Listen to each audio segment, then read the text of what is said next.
Hello everyone, welcome to my channel ABC All Basics of Commerce. I, your friend Alicia Goel, will express my views on the topic environment scanning.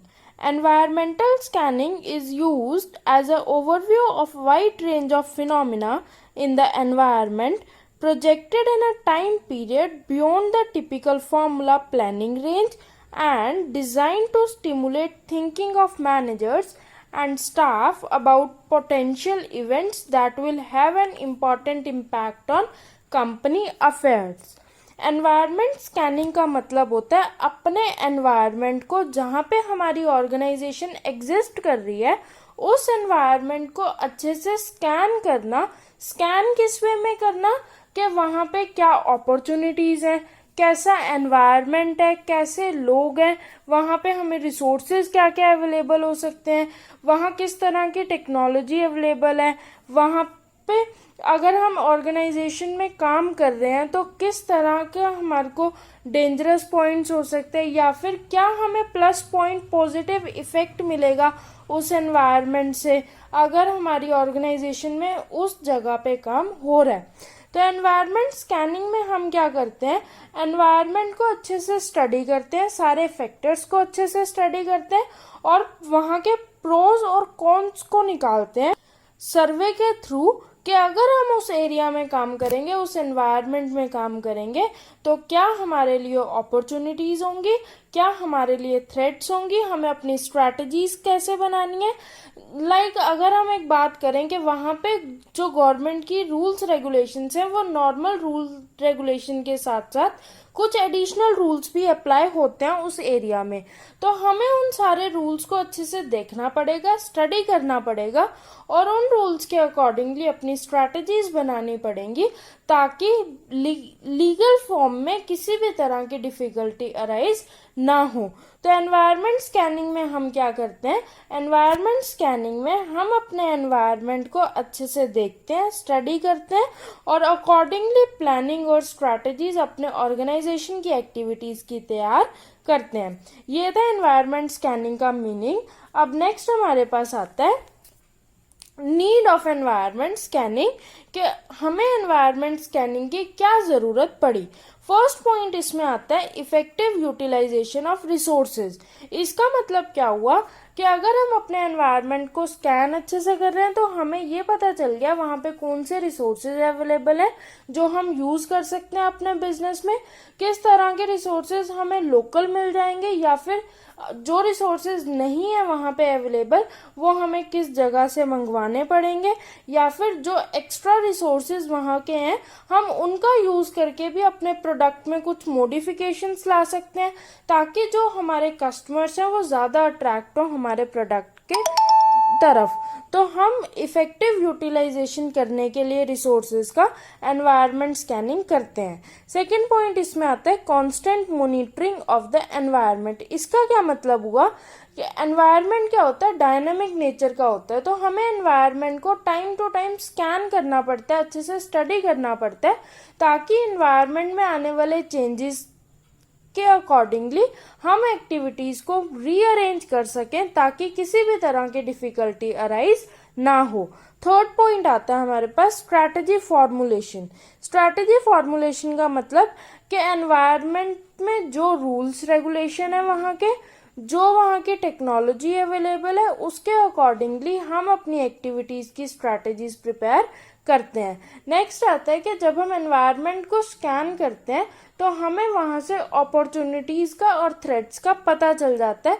Opportunities से हम profit earn कर सकते हैं और अगर हमें threats का पहले से पता चल गया तो हम उन थ्रेट्स का जो नेगेटिव इफेक्ट होगा उस नेगेटिव इफेक्ट को मिनिमाइज करने की कोशिश कर लेते हैं पहले से अगर हमें पता चल जाएगा उन थ्रेट्स के बारे में। तो नेक्स्ट और लास्ट पॉइंट नीड का आता है हमारे पास useful for the managers.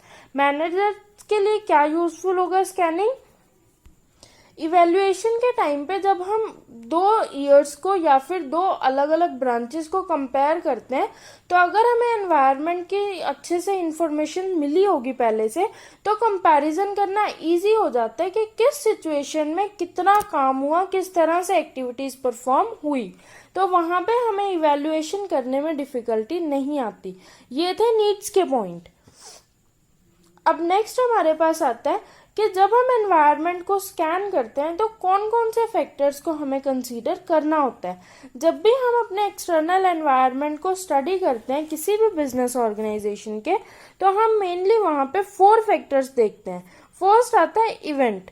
Event का मतलब होता है कोई एक स्पेसिफिक अकरेंस हो रही है एनवायरनमेंट में जिसका इफेक्ट हो रहा है हमारे बिजनेस पे। लाइक हम यहाँ पे एग्जांपल ले सकते हैं भोपाल गैस एक्सीडेंट का, जो कि यूनियन कार्बाइड फैक्ट्री में हुआ था भोपाल में, और जिसकी वजह से बहुत सारे लॉसेस भी हुए थे। तो इवेंट क्या होता है, कोई एक अकरेंस होगी किसी एनवायरनमेंट के पार्ट में, उसे हम बोलते हैं इवेंट। सेकंड आता है हमारे पास फैक्टर ट्रेंड। ट्रेंड का मतलब होता है इवेंट की वजह से जो उस एरिया में कोई ट्रेंड बन गया, कोई कोर्स ऑफ एक्शन किसी इवेंट के साथ जब अक्कर होता है तो उसे हम बोलते हैं ट्रेंड। लाइक इवेंट क्या था, भोपाल गैस स्ट्रैटेजी, लेकिन हमारा ट्रेंड क्या होगा कि उस ट्रेजेडी की वजह से जो बहुत सारे रूल्स रेगुलेशंस चेंज किए गए, लोगों की सेफ्टी के प्रति ज्यादा ध्यान दिया गया, वो क्या हो गया, एक ट्रेंड बन गया कि इवेंट की वजह से जो बाद में फ्यूचर में सेफ्टी मेजर्स लिए गए या फिर जो रूल्स रेगुलेशंस चेंज किए गए, वो क्या हो गया, ट्रेंड। थर्ड हमारे पास फैक्टर आता है इशू। इशू का मतलब होता है इवेंट और ट्रेंड्स की वजह से जो इश्यूज या फिर हम कह सकते हैं कोई एक ऐसा टॉपिक जो बहुत ज्यादा कंसर्न में आना शुरू हो गया उस इवेंट की वजह से या फिर उस ट्रेंड की वजह से। इवेंट था कि भोपाल लीकेज एक्सीडेंट हुआ था, उसका ट्रेंड क्या बना कि वहां पे बहुत सारे सेफ्टी अथॉरिटीज बन गई, सेफ्टी मेजर्स लिए जाने शुरू हो गए, और उसके बाद उसका इशू क्या बन गया कि वहां पे जब भी कोई काम होता है तो सबसे ज्यादा मेन इफेक्ट किस पे डाला जाता है, एनवायरमेंटल पोल्यूशन पे। एनवायरमेंटल पोल्यूशन वहां का राइजिंग कंसर्न बन गया कि जब भी कोई एक्टिविटी परफॉर्म होगी तो वहां पे एनवायरमेंट को पोल्यूट करने वाले जो कंपोनेंट्स होंगे उन्हें पहले अच्छे से देखा जाएगा, उनकी स्टडी की जाएगी, उन्हें का इफेक्ट जो है वो मिनिमाइज करेंगे, उसके बाद वो एक्टिविटीज परफॉर्म होंगी। लास्ट फैक्टर आता है हमारे पास expectations of people. Expectations of people का मतलब कि वहां के पब्लिक की क्या एक्सपेक्टेशंस है गवर्नमेंट से, कि वो कैसे उस इवेंट को या फिर उस ट्रेंड को या फिर उस इशू को मिनिमाइज करते हैं या फिर उनके वेलफेयर के लिए काम करते हैं। Event Bhopal leakage accident, trend वहां के रेगुलेटरी अथॉरिटीज बनाई गई, सेफ्टी मेजर्स में काम किया गया।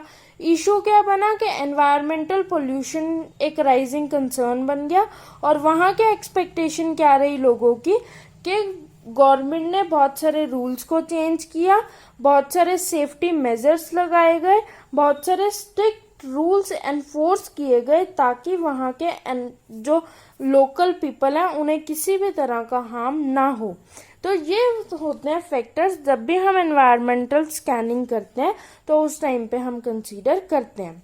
लास्ट आता है हमारे पास topic sources of information.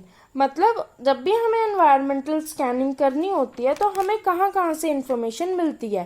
First होता है हमारे पास डेली न्यूज़पेपर, जो डेली हमारे लोकल न्यूज़पेपर्स होते हैं या फिर नेशनल न्यूज़पेपर्स होते हैं, उनसे हमें इंफॉर्मेशन मिल जाती है जब भी हमने एनवायरनमेंट स्कैनिंग करनी होती है। मेनली हमें लोकल न्यूज़पेपर से ज़्यादा इंफॉर्मेशन मिलती है। ऐसा इसलिए क्योंकि लोकल न्यूज़पेपर में आसपास के एरिया की न्यूज़ ज़्यादा होती है, तो हमें उससे एनवायरनमेंट स्कैनिंग में हेल्प मिल जाती है। सेकेंड हमारे पास सोर्स आता है जनरल्स। जनरल्स मतलब मैगजीन्स टाइप होती हैं जिसमें सारी इंफॉर्मेशन होती है, लाइक अपडेट्स होती हैं, या फिर बिजनेस इंडिया की न्यूज़ हो जाती है, बिजनेस वर्ल्ड की न्यूज़ होती है, कॉमर्स सेमिनार्स, इंडिया टुडे, इस तरह के टॉपिक उसमें कंसीडर किए जाते हैं। तो वहाँ से भी हमें एनवायरनमेंट स्कैनिंग में हेल्प मिल सकती है। नेक्स्ट आता है हमारे पास source government publications. Government publications like 5 year plans होते हैं या फिर जो स्टैट्स की रिपोर्ट्स होती हैं, उन सबको भी हम स्टडी करते हैं जब हमें एनवायरनमेंट स्कैनिंग करनी होती है। और हमें कहाँ से इंफॉर्मेशन मिल सकती है? हमें इंस्टीट्यूशनल पब्लिकेशंस से मिल सकती है, like Bombay stock exchange directories होगी, या फिर इंडस्ट्रियल एजेंसीज जो होती हैं वो भी अपनी मैगजीन्स रिलीज करती हैं, वो भी अपनी रिपोर्ट्स रिलीज करती हैं जहाँ से हमें इंफॉर्मेशन मिल सकती है। तो ये था हमारा एनवायरनमेंट स्कैनिंग का टॉपिक, जिसमें हमने बात करी थी फैक्टर्स की, नीड की, और लास्ट में हमने बात करी थी सोर्सेज की। ये था पूरा टॉपिक। अगर आपको हमारा ये टॉपिक अच्छा लगा तो आप हमारी वीडियो को लाइक करें, शेयर करें, वीडियो पे कमेंट करें, और चैनल को अगर आपने अभी तक सब्सक्राइब नहीं किया तो आप चैनल को भी सब्सक्राइब करें, बेल आइकन प्रेस करें ताकि न्यू वीडियो की सबसे पहले आपको नोटिफिकेशन मिलती रहे। और अगर आपका कोई डाउट है तो वो आप हमें कमेंट सेक्शन में बता सकते हैं। Thank you so much.